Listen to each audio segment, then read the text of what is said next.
Good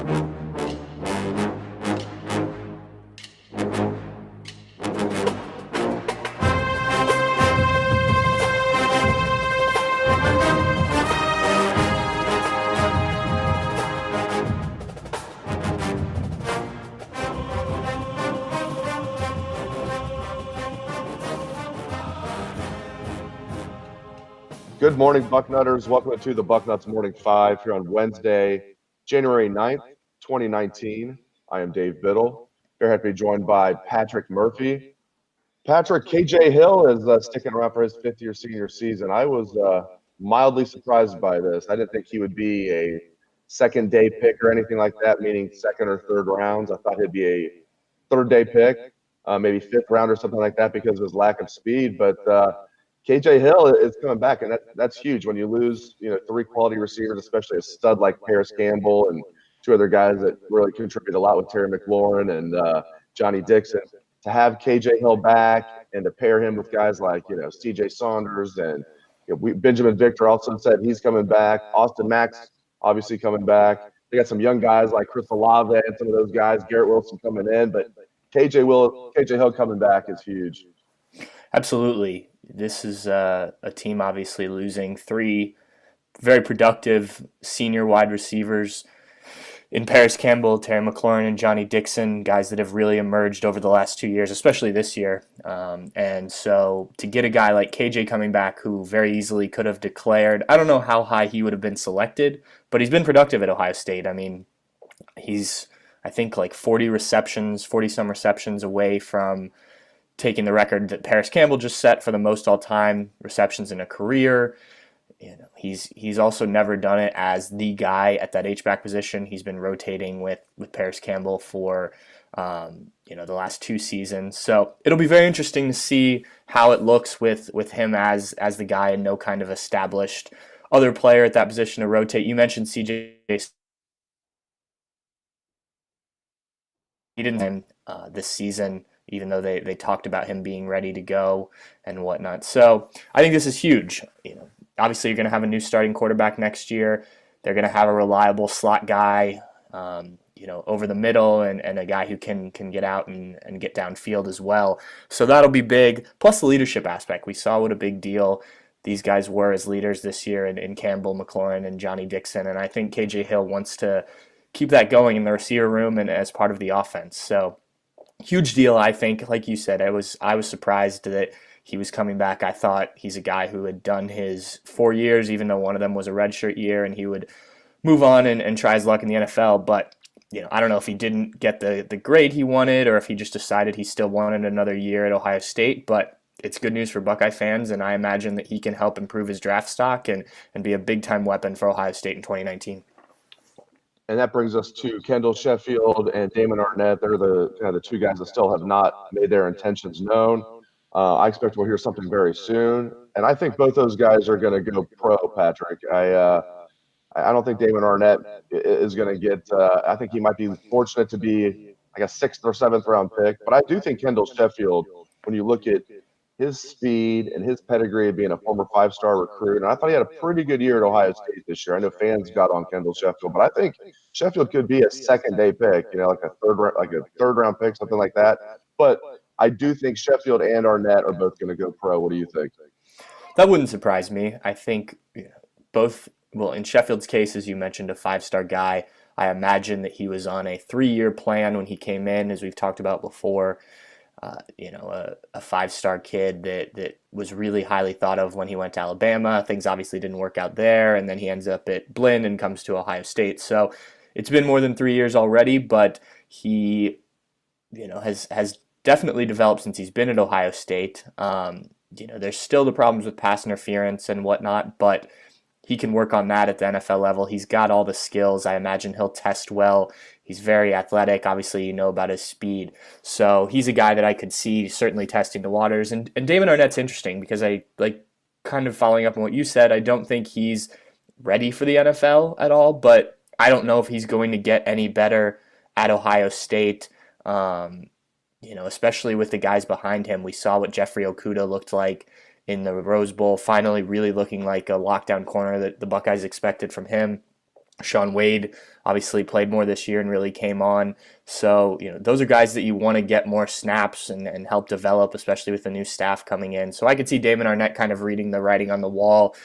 No offense to Dante Booker, but I don't think you want that kind of treatment at the end of your career where you're playing backup snaps despite being a former starter. So, yeah, it wouldn't surprise me if those two go pro, and then you kind of start afresh with Jeffrey Okudah, Sean Wade, Marcus Williamson, some of these young names that have gotten some time, but not nearly as much as maybe they hoped, going into 2019 and with a new coaching staff defensively. I think you kind of start over with a new group of corners and basically a new group of corners that are, trying to improve on what was a disappointing 2018. And switching gears to the coaching news that keeps coming fast and furious. Al Washington, the Buckeyes, poaching him from Michigan. It's huge. I know his father played at Ohio State, and Al Jr.'s from Columbus, went to Bishop Watterson High School, graduated in 2002, very young guy, 34 years old. Coming to Ohio State as linebacker coach. There's been some talk he could also maybe be recruiting coordinator in kind of name only, because every coach has to kind of be a recruiting coordinator to some degree. And we all know Mark Pantoni is the real recruiting coordinator, but this is huge. And just, stealing him from Michigan is big because Al Washington was doing a good job recruiting the state of Ohio. And you get rid of the biggest punching bag for Buckeye fans, which is Billy Davis. So I think everybody is thrilled about this in Buckeye Nation, Patrick. I don't know how you wouldn't be, like you said, a guy who's from Columbus, obviously passionate about this area of the country. Worked at Cincinnati too with Luke Fickell, so has that connection. I think he's got a proven track record with linebackers, which is good news for Ohio State fans. It'll be very interesting, I think, to see how he fits in with Greg Madison, obviously he worked with last year, but how they make all these pieces work, and with the linebackers they have. That while I do believe that you can put a lot of the issues on Bill Davis and the defensive scheme this year, I also think Tuff Borland isn't a guy who is he's limited. I think putting it truthfully, he can only do so much as a middle linebacker. He's more of the old school guy against going against power eyes and stuff that Ohio State doesn't see. So how does Al Washington kind of develop that? What's the next step for Pete Warner? What about some of these other younger names? We came into this year hearing that they might rotate guys at linebacker, and aside from Baron Browning, we didn't see that a ton. So Al Washington, I think it helps that he spent a year working under Greg Madison or with Greg Madison at Michigan. I'm very excited to see this. He's, like I said, done well with linebackers in the past. Ohio State certainly that's probably the area that needs to improve the most on the defense. And you get fresh blood in there, a young up and coming guy, exciting. After they made, fans were disappointed that they made Greg Madison a hire with how old he is. I think they liked that Ryan Day was going with a lot of younger coaches, or at least that's what the rumors were. And so you get a guy like this who could potentially really grow in this program and take over for some of these other older guys as they retire.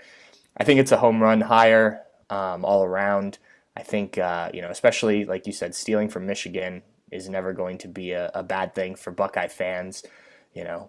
Just now Michigan at the very least has to replace two guys, and kind of scrambling here as coaches get snapped up by other programs.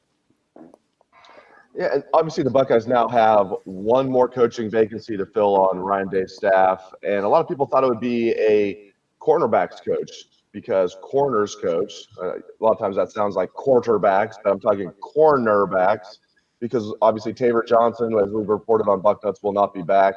But we're also hearing that Jeff Hafley is probably just going to coach the entire secondary, and the final coach might be somebody who could help out with defense, I'm sure, because the offensive staff, they already have a bunch of guys over there, but they would only have 4 full-time defensive coaches in that scenario. Maybe a guy that could help out with special teams, and maybe a guy that could help out with defense as well. That's interesting to me. If it materializes that way, what are your thoughts on that, Patrick? Yeah, that would be interesting because you think the normal breakdown, you have 10 assistants you can hire now, and so you do 5 on offense, 5 on defense. if they're going to hire someone to focus specifically on special teams or have an emphasis on special teams, I think that's good. Ohio State special teams haven't, at least in terms of the return game, haven't always lived up to expectations. It's been a long time since we've had a punt or kick return touchdown at Ohio Stadium or elsewhere for the Buckeyes. So, if they can bring that back, I've liked what I've seen from the other side of the ball on special teams. Obviously, blocked punts and the way they kick. But, that was all under Urban Meyer, who, made special teams a focus. Ryan Day may not be nearly as attentive to that, so maybe he wants to go out and hire somebody who will be an interesting decision. That has to mean that he's, happy with the guys that he's brought in. If Jeff Hafley is going to coach the entire secondary, I know that's probably what he did, and I know that's what he did in the NFL, being a defensive backs coach, but it'll be interesting to see how that works out at the collegiate level. Obviously, some programs handle it that way, but you've got to develop these kids, and if you're a little less specialized in terms of the entire secondary instead of safeties and or corners, hopefully that doesn't take much away from the development. I don't think it will. That's what he's used to. I imagine that's what he likes to do. So, yeah, it'll be interesting. I think so far you have to be excited about the hires, but still one more on the board, and I'm eagerly awaiting to see what that officially will be. All right, last topic for the show here. Dwayne Haskins going pro. No surprise at all. We all knew that was going to happen. Justin Fields against Justin. How about Justin Fields against Tate Martell? And Matthew Baldwin. We don't want to rule him out either. Obviously, he's received a lot of rave reviews from his teammates, and even the coaches have talked him up. And he seems like he'd be a good fit for a Ryan Day offense. But I can't imagine Justin Fields is going to come here unless he was told that he is going to be the starting quarterback, or at least probably is going to be the starting quarterback. So, and Justin Fields is here. He is at Ohio State. How do you think this is going to break down? Do you think Fields is unquestionably the starter? Do you think Martell's going to stick around and battle this out? Just how do you think this is going to work out, Patrick? I definitely think Martell will stick around. I don't see a reason to leave. If he decides to transfer, he's not at the point where Joe Burrow was, where he can be a graduate transfer and play right away somewhere. I can't imagine him getting a hardship waiver. But we probably won't know that for sure until later in the spring or even afterwards if Shea Patterson's timeline is anything to go off of. But I think this will be a fun battle to watch throughout the spring, probably in the fall camp. If Ryan Day is anything like Urban Meyer and wants to keep competition going, I could see Ryan Day, naming a leader, maybe naming a starter, but keeping it open. But I don't see any reason to pick one of these guys unless they just really command the huddle and look like the better guy going into or as you leave spring practice. I think what Tate Martell told us out at the Rose Bowl rings true, that he's been in this offense for 2 years. He's had to learn from Ryan Day, and he's finally comfortable. He thinks he can do everything that this offense needs. Now, Justin Fields is a very good quarterback, freakishly athletic, I imagine, very smart from everything I understand. So I imagine he comes in and picks things up relatively quickly, but Tate Martell certainly has a leg up in that department. On the flip side, Justin Fields is your more prototypical quarterback, that may fit more with what Ryan Day wants to do in terms of size and arm strength and whatnot. Tate sounds very confident that he can win this job. Obviously, he's always been a confident kid. But, Justin Fields was the number 2 recruit in the country last year for a reason. I think it's going to be interesting. I'm excited for this. Anytime you have a quarterback battle and the quarterbacks are top level, I think it's good for, us, especially for us to cover it. And then Matthew Baldwin will be interesting as well. I think probably an underrated guy coming out of high school, only playing 1 year at Lake Travis, but Lake Travis is really good football school down there in Austin, Texas. And he was sitting behind some good quarterbacks that have gone on to playing college. So I'll be interested when we get to see him more. Obviously, we didn't get to see him last offseason because he was coming back from the ACL injury. But all reports are that he's looked good in practices. We saw him throw a little bit when we were out at the Rose Bowl, but not enough to really walk away and say, hey, this guy's this or this guy's that. His high school tape is good. Obviously, he made it to the state championship game before tearing his ACL. So I'll be very interested to see kind of where he fits into this, how he looks in spring ball. I think this spring game will be big for all 3 of these quarterbacks to kind of go out there and make one final statement about where they stand before the end of it. But we'll have a lot of time to talk about that. But it will be very compelling.